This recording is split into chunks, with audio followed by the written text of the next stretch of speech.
विक्रोळीत दरड कोसळल्याने 2 जणांचा मृत्यू, पार्क साइट परिसरातील घटना. तर डोंबिवलीतील 45 वर्ष जुनी इमारत खचली, सुदैवाने जीवितहानी नाही.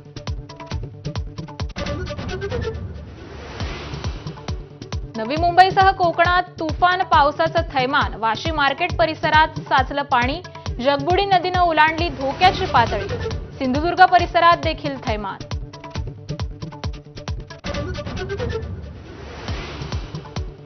बेस्ट कर्मचारी पतपेढीच्या निवडणुकीत ईओडब्ल्यूची एंट्री. आर्थिक गुन्हे शाखेकडून संचालक मंडळाची प्राथमिक चौकशी सुरू. पतसंस्थेची 12 कोटी 40 लाखांना फसवणूक केल्याचा आहे तक्रारीत आरोप.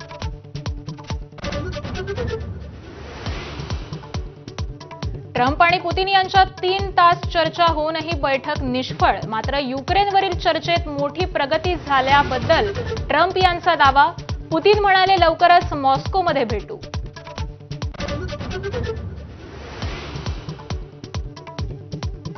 पुतिन आणि ट्रम्प यांच्यातल्या बैठकीत तोडगा न निघाल्यानं भारताची चिंता वाढली.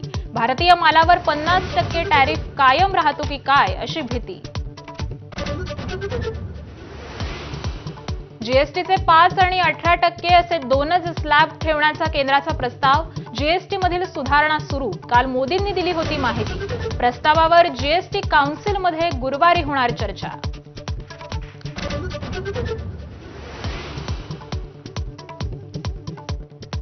सांगलीत आज अजित पवार, जयंत पाटील, रोहित पवार आणि चंद्रकांत पाटील एकाच मंचावर येणार. महात्मा फुले शिक्षण संस्थेच्या कार्यक्रमाचं अजितदादांच्या आत्या सरोज पाटलांकडून आयोजन.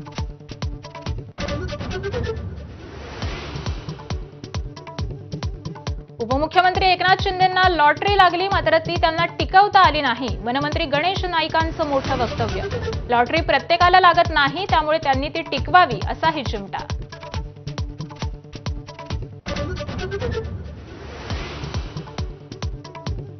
देशभरात कृष्ण जन्माष्टमीचा उत्साह. मुंबई आणि दिल्लीच्या इस्कॉन मंदिरात भाविकांची मांदियाळी.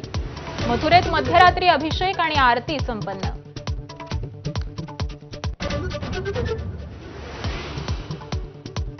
मुंबई ठाण्यासह ठिकठिकाणी रंगणार दहीहंडीचा थरार. ठाण्यामध्ये स्पेनच्या पथकासह जय जवान पथकही मैदानात. तर राजकीय नेत्यांकडूनही दहीहंडीचं आयोजन.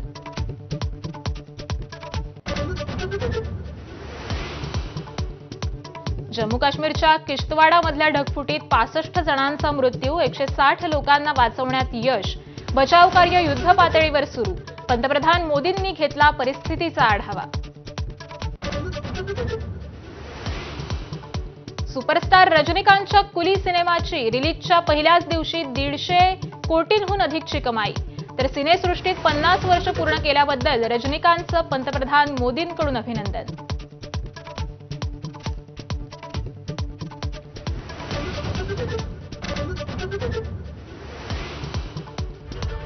नमस्कार महाराष्ट्र, सुप्रभात. मी आकांक्षा जावडेकर आणि तुम्ही पाहताय एबीपी माझा. या बुलेटिनमध्ये आपणा सर्वांचं स्वागत.